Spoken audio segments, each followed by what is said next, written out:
सब नमस्कार मेरे प्यारे प्यारे दोस्तों को मेरा नमस्कार। आप सब कैसे हैं? और आज हम स्टार्ट करने जा रहे हैं अपनी टीजीटी पनेशा की क्लास नंबर 63। तो थोड़ा सा देखते चलिएगा, समझते चलिएगा, क्योंकि हम लोग 200 क्वेश्चन लगभग कंप्लीट कर चुके हैं बेटा। ठीक है, तो आज की जो क्लास होगी हमारी वो 201 से स्टार्ट होगी। ठीक है, क्वेश्चन ज़्यादा नहीं लेकिन छोटे छोटे और बहुत अच्छे अच्छे कॉन्सेप्ट हम आपको प्रोवाइड करेंगे। ठीक है, तो बस आप सुनते चलना ग्रेजुअली एक एक चीज़ को ध्यान से। Question number 201, stele without pith is called protostele. देखो बेटा, जिस स्टील में पिथ नहीं होती, पिथ जानते हो क्या होता है बेटा? पिथ एक तरह से आप कह सकते हो कि जो एक तरह से कह दो स्टेम होता है, स्टेम का सबसे भीतरी भाग होता है, दैट इज कॉल्ड पिथ। और ये पैरेनकाइमा कोशिकाओं का बना होता है। किसका बना होता है? पैरेनकाइमेटस सेल का। तो स्टील, ऐसी स्टील जिसमें पिथ नहीं होती, उसको हम कहते हैं प्रोटो स्टील। ठीक है, सेल साइकिल का सीक्वेंस क्या बेटा? G1S G2M। देखो इसके लिए हमने एक छोटी सी स्लाइड रखी हुई है, ये स्लाइड सब बताती है। सबसे छोटी फेज क्या दिख रही है इसमें आपको? सबसे छोटी फेज है बेटा कौन सी? M phase. और सबसे बड़ी फेज क्या है? सबसे ज़्यादा समय कौन लेती है? G1 phase. ये जो चित्र आपको दिख रहा है इसको हम कहते हैं सेल साइकिल। क्या कहते हैं? सेल साइकिल, कोशिका चक्र। जीवन का मतलब यहाँ ग्रोथ होती है, एस फेज में डीएनए का सिंथेसिस होता है, G2 फेज में प्रिपरेशन ऑफ माइटोसिस होती है और ग्रोथ होती है। समझना एक एक चीज़ को बहुत ध्यान से। और एम बोले तो माइटोसिस, यानी कि ये उचित अवस्था आ गई किसकी? सेल डिवीजन की। ठीक है, आई बात समझ में? G1S G2M। G1 मतलब ग्रोथ स्टेज, S मतलब डीएनए सिंथेसिस। बोलते हैं ना कि DNA synthesis takes place in, तो आप बोलोगे S फेज। क्या बोलोगे? S phase. हम बोलेंगे माइटोसिस अकर्स इन, आप बोलोगे M फेज। हम बोलेंगे growth and preparation of mitosis in which stage, आप बोलोगे G2 फेज। ठीक है ना, बहुत छोटी सी स्लाइड लेकिन ज्ञानवर्धक, समझना। चलो आगे बढ़ते हैं। In an organism, if the normal diploid number of chromosome is 8, किसी जीवधारी में नॉर्मल डिप्लॉयड नंबर कितना है? 8 है। ठीक है, अच्छी बात है।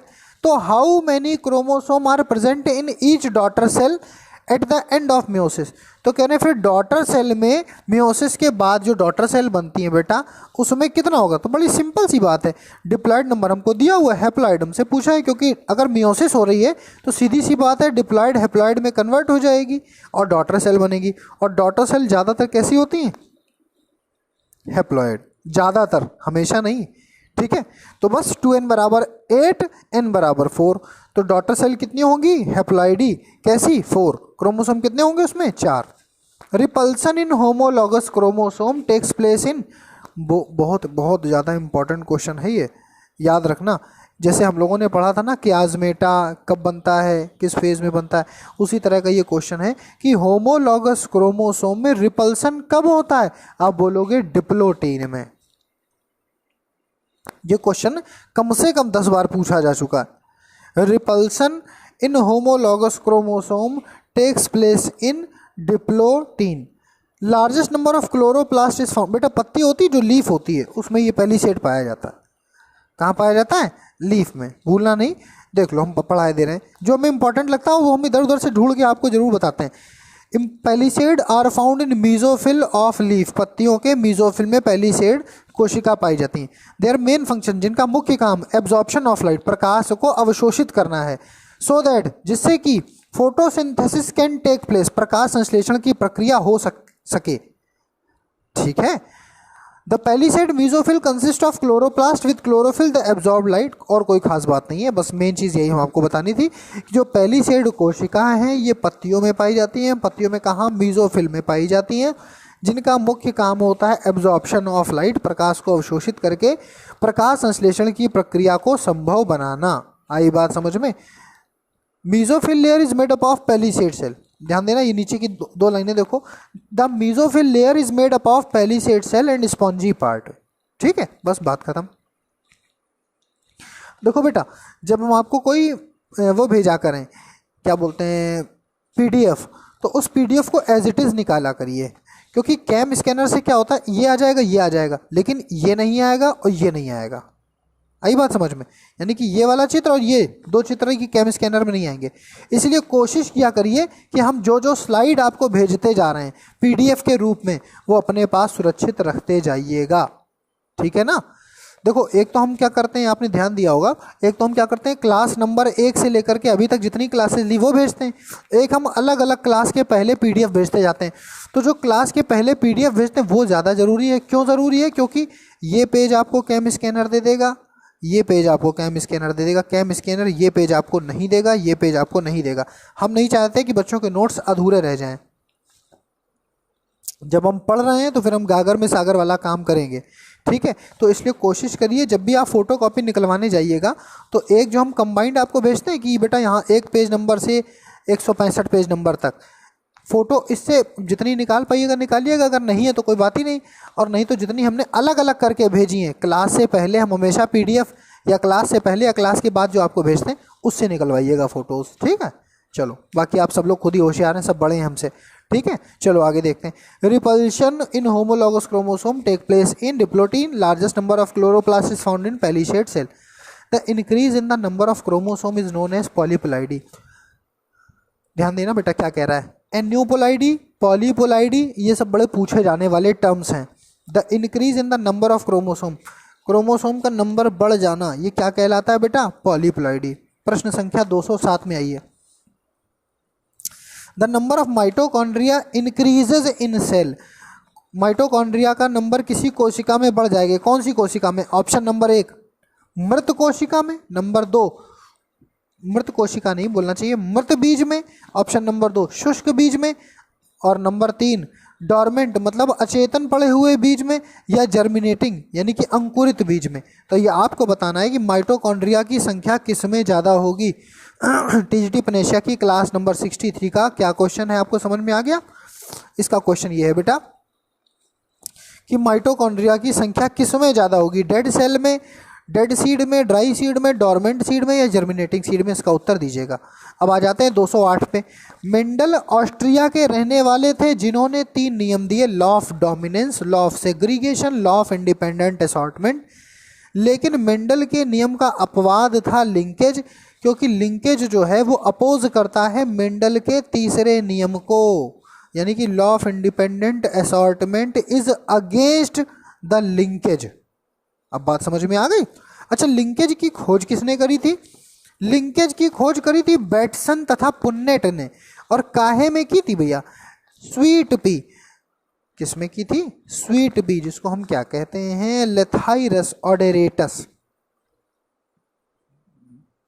अब क्रोमोसोम की बात करो तो देखना, क्रोमोसोम से छोटे छोटे बड़े क्वेश्चन बनते हैं, तो आपको कैसे कैसे तैयार करना हम बताते हैं। जब पूछा जाए कि फर्स्ट ऑब्जर्व किसने किया था, तो 1848 में किया था हॉफमिस्टर ने। जब पूछा जाए कि खोज किसने किया था, तो लगाना स्ट्रॉसबर्गर 1875। और जब पूछा जाए कि नाम किसने दिया था, तब उत्तर लगेगा वॉल्डेयर। तो 3 अलग अलग प्रश्न हैं क्रोमोसोम के नाम पर कि first observed by, then discovered by, या credit of discovery goes to, और नेम्ड बाय। 3 बातें हैं क्रोमोसोम से संबंधित। आई बात समझ में? तो आप इसमें क्या उत्तर लगाओगे? अगर आपसे पूछा जाएगा कि पहले किसने ऑब्जर्व किया, आप लगाओगे हॉफमिस्टर। नाम किसने दिया, आप लगाओगे वॉल्डेयर। खोज किसने की, आप लगाओगे स्ट्रॉसबर्गर। अब तो नहीं भूलना चाहिए, ठीक है। Question number 211 most important question, और कई बार पूछा जा चुका है कि क्रोमोसोमल थ्योरी ऑफ इनहेरिटेंस, ये सट्टन और बोवेरी ने बताया कि किसी की आनुवांशिकता उसके क्रोमोसोम से अगली पीढ़ी में शिफ्ट होती है।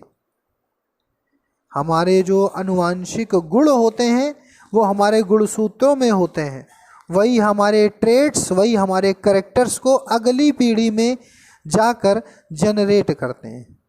आई बात समझ में? तो chromosomal theory of inheritance is given by Sutton and Boveri.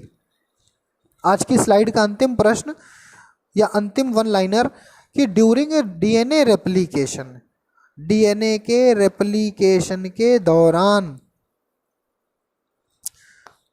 ध्यान देना, डीएनए के सेगमेंट को जोड़ने के लिए किस एंजाइम का प्रयोग किया जाता है?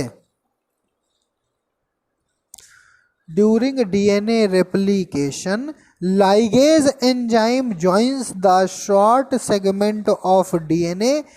Short segment of DNA used in genetic engineering is called Okazaki fragments. एक एक बात बहुत ध्यान से सुनिएगा।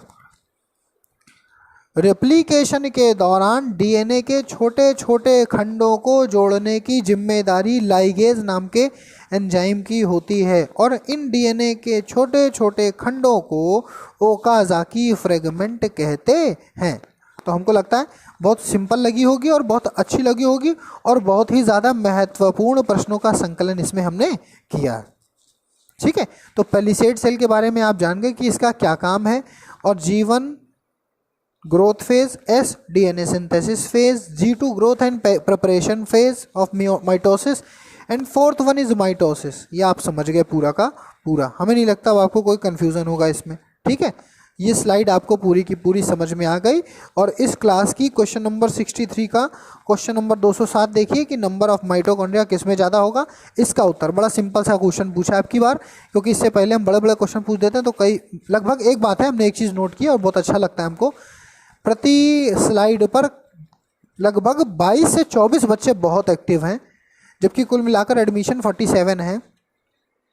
ठीक है ना, 47 लोगों में सबसे ज़्यादा अगर कोई एक्टिव है, मतलब सबसे ज़्यादा क्या, आप ये कह सकते हो कि मोस्ट एक्टिव जो हैं वो लगभग वो 23-24 लड़के हैं, 23-24 बच्चे हैं। वो लोग रिस्पॉन्स करते हैं, गलत सही जैसा भी, अगर कुछ गलत करते हैं तो हम कोशिश करते हैं हम संशोधन कराएं। ठीक है ना, बहुत अच्छी बात है, आप लोग मन से पढ़ रहे हैं, धैर्यपूर्वक पढ़ रहे हैं और एक तरह से देखा जाए तो हम इसका लाभ उठा पा रहे हैं, हम आपको अच्छे से पढ़ा पा रहे हैं चीज़ों को।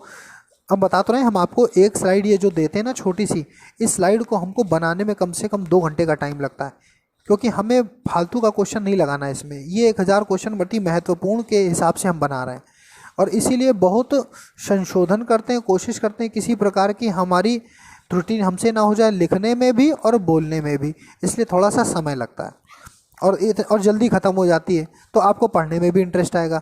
वरना अगर हम जैसे टॉपिक वाइज पढ़ा रहे थे, उसमें क्या होता है, स्लाइड हो जा रही थी बहुत लंबी लंबी, 24-24 मिनट की, 30-30 मिनट की, आधे 1 घंटे की, तो ऐसे में बच्चे उबने लगते हैं, उनको लगता है एक ही सब्जेक्ट पढ़ रहे हैं। ये क्या है, ये सरकमफेरेंस है, ये पेरीफेरी स्टडीज़ कहा जाता है इसको।